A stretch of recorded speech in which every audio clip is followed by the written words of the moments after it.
The 2025 Formula One season was supposed to be Liam Lawson's proving ground, a chance to show he deserved the Red Bull seat over Tsunoda, and perhaps the first step toward challenging Verstappen himself. But F1 is a ruthless business. And now, barely a third into the season, whispers have begun to echo through the Red Bull paddock. Whispers that Lawson might be replaced before the year is even out. At the center of this growing storm stands Arvid Lindblad, the teenage sensation who has just made history in Formula 2.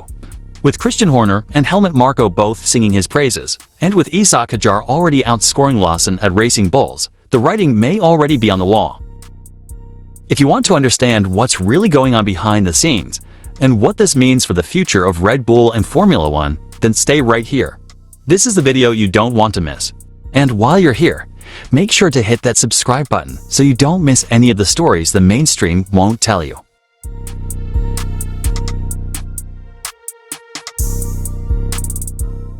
Let's dive deep into the chaos brewing inside the Red Bull Junior pipeline, a system that has produced champions, broken careers, and reshaped the Formula One grid time and time again. At the heart of this latest tremor lies Liam Lawson, a driver once seen as Red Bull's most promising future asset, now facing the brutal reality that Formula One doesn't give second chances. Especially not when a 17-year-old phenomenon is knocking at the door with a sledgehammer in hand. Liam Lawson was supposed to be the safe bet. The Kiwi had already proven himself under pressure back in 2023 when he was thrown into the AlphaTauri seat mid-season. He adapted quickly, even scoring points in Singapore, a notoriously difficult circuit for rookies. That one performance gave him a level of credibility no simulator run or junior trophy could. But Formula One is a sport with no rearview mirrors when it comes to opportunity. What you did yesterday only matters until someone does more today. And that's where Arvid Lindblad enters the scene. Lindblad didn't just win a race in Formula 2, he made history. At just 17 years old, he became the youngest race winner the category has ever seen. It wasn't a fluke. It wasn't a chaotic race that fell into his lap. It was raw pace, executed with precision, and built on a foundation of confidence that's bordering on unsettling. Christian Horner, Red Bull's team principal, immediately praised Lindblad's performance after his win in Saudi Arabia, saying he was impressed not only by the victory but by the composure and consistency shown throughout the race weekend. This isn't just admiration, this is interest. Strategic, calculated interest. And when Helmut Marko joins the chorus, publicly stating that Lindblad may be Red Bull's next champion, something big is being considered behind the scenes. Marko's exact words: "What makes him stand out is his pure speed." For a man notorious for rarely offering public praise, that line carries serious weight. But there's more. While Lindblad is blazing through Formula 2, the F1 paddock is watching another young gun, Isaac Hadjar, quietly outperform expectations at Racing Bulls. Despite a shaky start to the season in Melbourne, Hadjar has bounced back with resilience. He's scored points. He's avoided rookie errors. And he's doing this in the same car Lawson has yet to tame. Let's compare. Hadjar is adapting. Lawson is stagnating. That's the Red Bull lens, results over potential, adaptability over experience. If you're not delivering, you're disposable. Harsh, but that's the system that built Max Verstappen. So where does this leave Liam Lawson? Statistically, his season so far has been disappointing.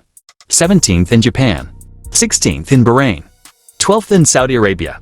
No points, no standout drives, no memorable battles. For a driver Red Bull once considered as a future senior team candidate, this flat line is dangerous. Because in Formula One, every race is an audition, and right now, Lawson's stage performance is being upstaged by rookies in the supporting cast. And we haven't even touched on the bigger picture yet, Red Bull's long-term plans and Max Verstappen's future.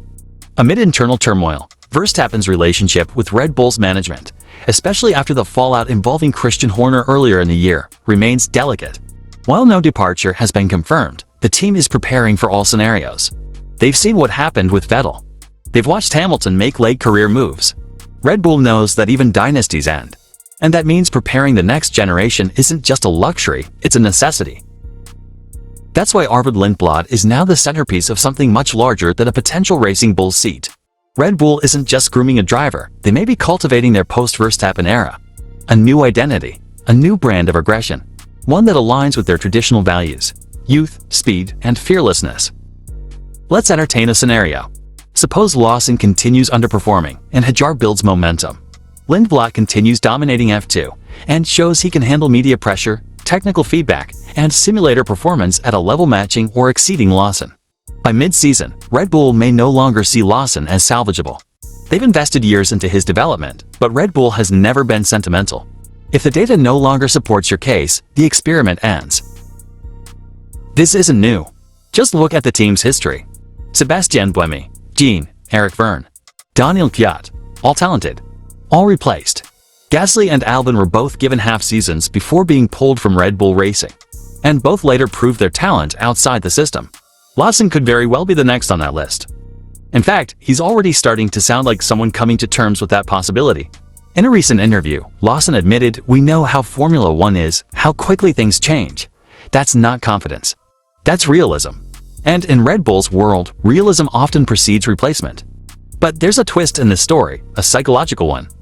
Arvid Lindblad doesn't seem afraid of pressure. He doesn't carry himself like a teenager trying to break into F1. He carries himself like someone who believes it's already his destiny. Remember the story. Back in 2021, Lindblad approached Lando Norris and told him, "I'll be racing with you in Formula One in 5 years." That wasn't ego. That was clarity of vision. And here we are, in 2025, with that timeline on track. In many ways, Lindblad is modeling his rise after Lewis Hamilton, who, as a teenager, told Ron Dennis the same thing. That mindset, audacious, fearless, and grounded in performance, is exactly what Red Bull has built its empire on. But here's the question no one's asking. Could Red Bull be setting Lindblad up too soon? History has shown us the dangers of rushing talent. Gasly was promoted too early and crumbled under the Verstappen comparison. Albon faced the same fate. And Lawson, too, might be burning under expectations that outpaced his development curve. Is Red Bull about to repeat that mistake?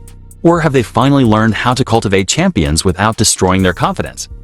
That's the million-dollar question. There is, of course, an alternative theory, one Red Bull is known for exploiting. Pressure as performance fuel. By publicly praising Lindblad and Hadjar, the team may be intentionally lighting a fire under Lawson. They've done it before. Red Bull believes in psychological warfare as much as they do in telemetry. This entire media narrative may be a test, a final audition for Lawson to prove he belongs.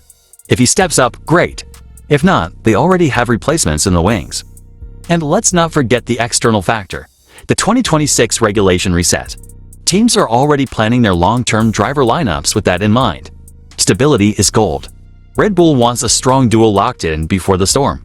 If they don't believe Lawson will evolve into a team leader by then, they'll act swiftly. Lindblad, with 2 years of prep, fits the timeline perfectly. One final layer to consider: market value. Lindblad is British, a nationality that sells.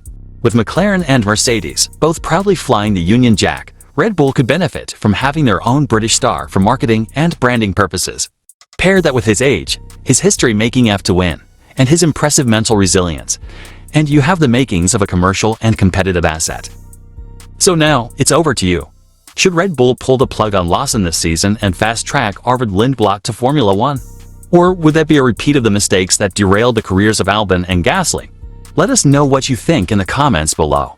And don't forget to subscribe, because this story is far from over. The next big twist in the Red Bull saga could drop at any moment.